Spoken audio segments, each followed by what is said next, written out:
All right, my name's Jeff Evans, Jeffevans, the captain with Hitchcock Police Department.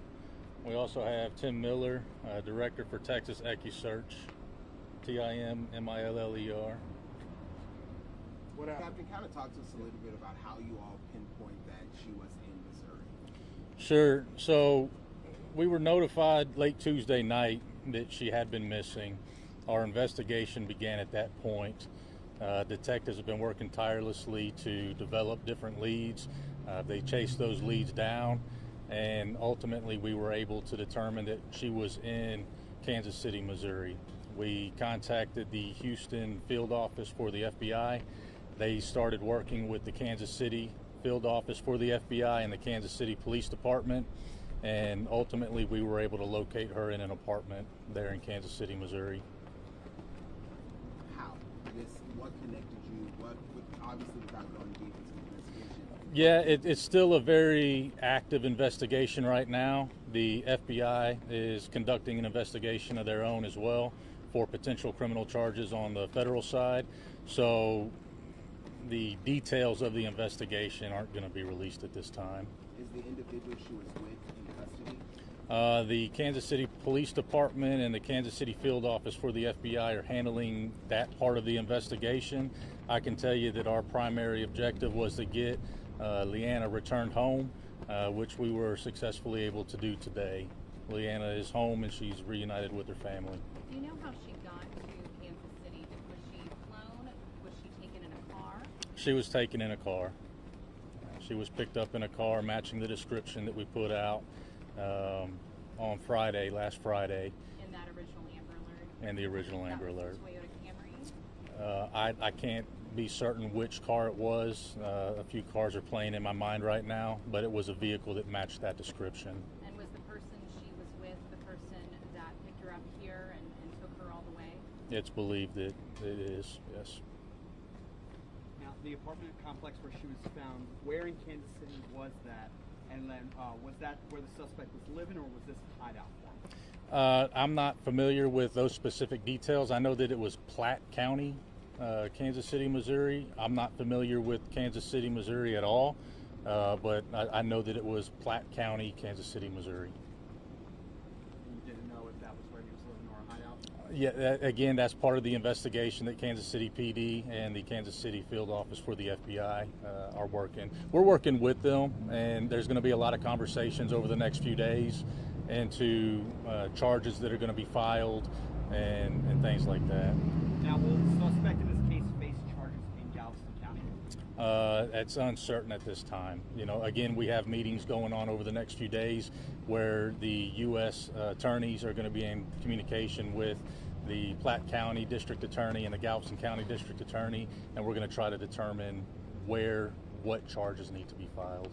Now, there was that question I was asked earlier, but I really didn't get that great of an understanding from the answer. The FBI just told us they don't have anyone in custody or charged. Is there at least someone in custody, whether it's they're being held by the police in Missouri, since they're not being held by the FBI, is there at least someone that's... I don't have any information to that. As far as their investigation there goes, I have very, very little information as to the conclusion of their investigation, the basis of their investigation, or anything else. Can you talk to us? The original regional Amber Alert said it had to do with online solicitation. Can you talk to us a little bit about how that we know of? So the information that we received early on is that she had been in communication with older men online on various different platforms. That's what gave us the basis to believe that she may have been taken by an adult male. Now, understanding that he was from the Kansas City area, it's reasonable to assume that they met online, and that's what the investigation led us to. Do you believe that individual came from Kansas City, picked her up, and Yes. What was her demeanor like when she was located and rescued? I wasn't there, so I can't specifically talk about last night when she was rescued by a joint task force of Kansas City PD and the FBI. But when I first saw her today, she seemed relieved. When she found out that we were from Hitchcock and that we were bringing her home, She said she was ready to go home, that she missed her family and things to that effect. Talk about the dangers of this type of behavior. Incredibly dangerous. One of the guys I would like to introduce you to is Tim Miller of Equusearch. He was instrumental in being able to get us to Kansas City today in such quick fashion. He was able to secure private transportation to the department from Houston Hobby into Kansas City. Tim has a phenomenal story. One I think everybody should know, one everybody should learn about, especially in this area, based on where we are and the significance of it to him and the job and the mission that he does. So I wanted to specifically thank Mr. Miller for being able to provide this resource for us and for the resource that he provides to all law enforcement agencies, not only here in the Houston area, but also around the U.S. and even internationally. The dangers, parents, you need to understand what apps and what programs your children are getting on their phones, on their computers, and on their tablets, because these apps are being used by adult predators to target our youth.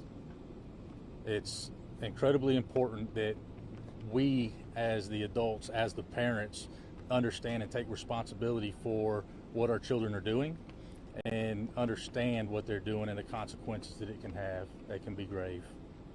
Tim, if you step up, you've been on the other end of this many times. How relieved are you that it turned out somewhat she's okay? Well, I was involved yesterday. I was at the family's house, and as information started coming in about the possibilities, it was like, I think I said to one of the detectives yesterday, it's going to be a miracle if we get her back alive. Again, with the internet and all these different apps and the predators out there, it's just a perfect storm for something terrible to happen. Yesterday, I wasn't feeling comfortable that she was going to come back alive or if we was ever going to find her. So when we got the news late yesterday afternoon that she was in Kansas, the FBI, I got the call from the chief when he said they've got eyes on her, the FBI is going to take her, they're going to get her, and it was a relief. They all don't have this happy ending by no means. I think we've got a lot of work to do with her after this. One of the things that I discussed with her is that, again, they don't all end up like this. We're going to take a tour out to Calder Drive so she can see the possibilities of what happens, and work on getting her into some counseling to try to work through this, and we don't want to look for her again. We don't want to look for her again. We don't want to look for any child again. But unfortunately, the world we live in, we're going to have to. So this was a miracle. I'm saying it was a miracle, and I didn't think the ending was going to be like this. For Hitchcock being a small town they are, and the efforts and resources and everything they put in, and then with the FBI and everything, I can't applaud y'all enough. I cannot applaud y'all enough. So, it's always my belief that everybody does the right things for the right reasons. We'll get the right results, and we were blessed.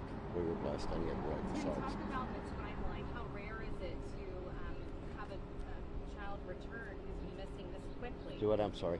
I was flying and I can't hear. That's okay. Talk about the timeline. How fast you were able to get her back home.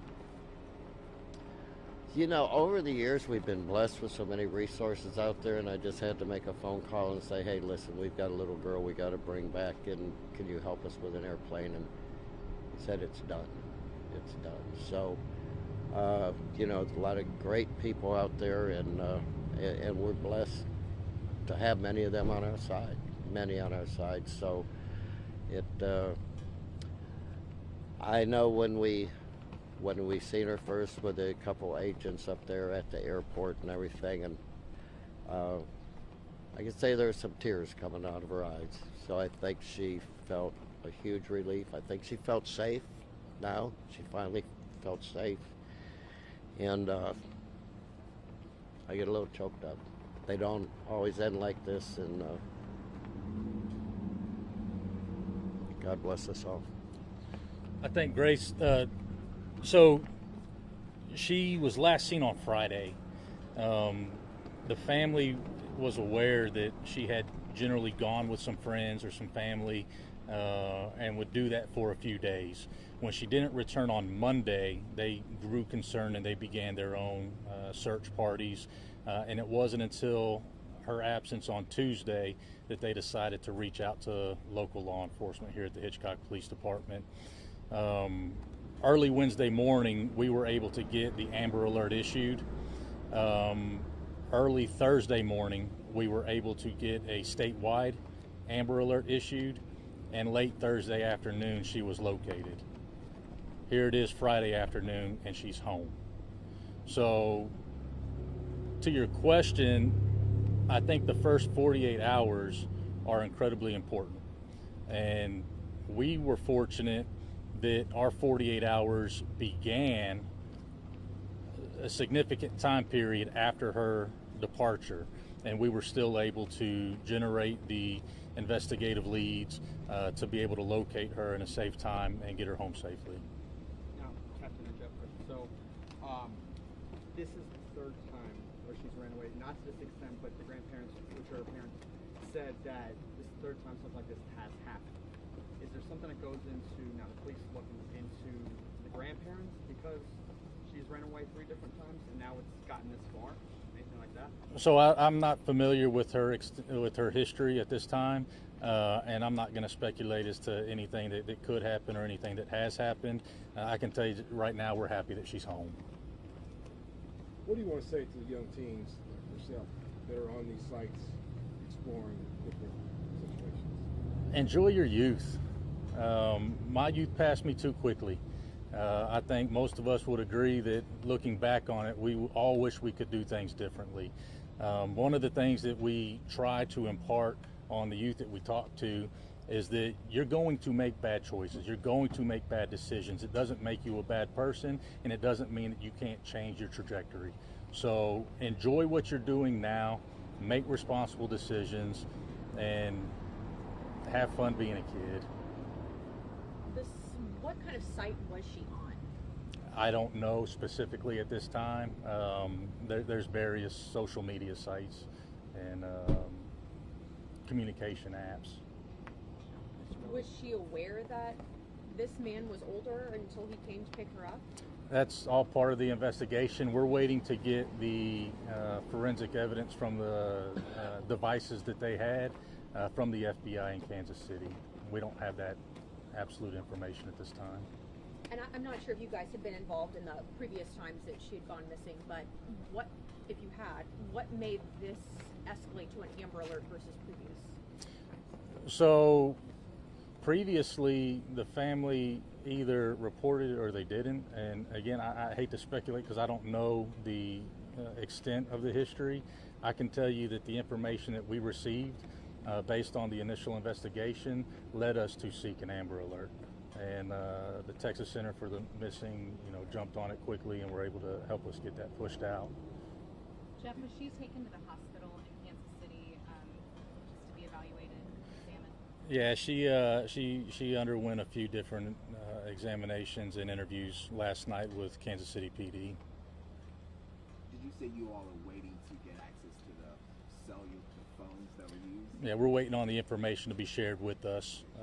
They've welcomely, they've made it abundantly clear that they would be welcome to sharing the information and the data with us. Would you classify this as a kidnapping, or how would you classify this? Kidnapping is a criminal charge in Texas, and at this point we're investigating all potential criminal charges that could apply. This is a child that went missing from her home, has been located and returned safely. Mr. Miller, for you, what message would you like parents or guardians to get out of this situation?